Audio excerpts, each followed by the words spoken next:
Hi, I'm going to be showing you an interesting feature here today on iOS 13, right?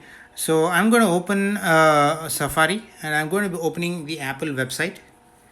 Let me scroll down a little bit more, and I've noticed something that I wanted to look at. Yeah, let me go into the iPhone SE page, right? The new launched iPhone SE, and I'll say learn more.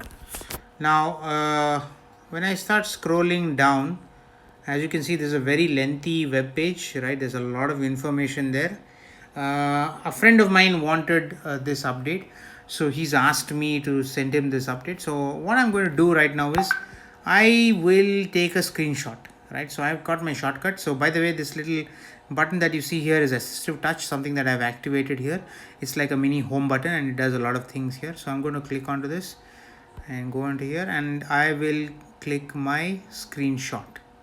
Right now I've taken a screenshot and I'm just going to open that again. And now notice here on the top there are two options here: screen and full page. What is this full page? Let's look into that. I'm just going to click into that, and there you go. Right, the entire web page has been captured here in this. Right, so you got all this information right here in the format that you want. Now you can share this whole web page itself, right, as a PDF.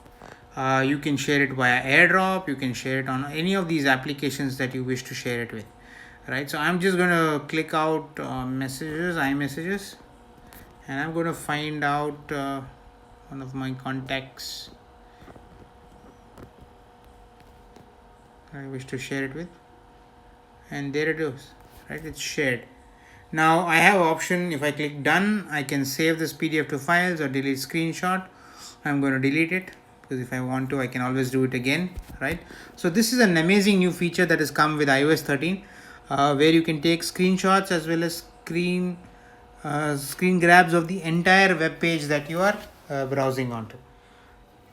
For more such tips and tricks, please follow us on social media.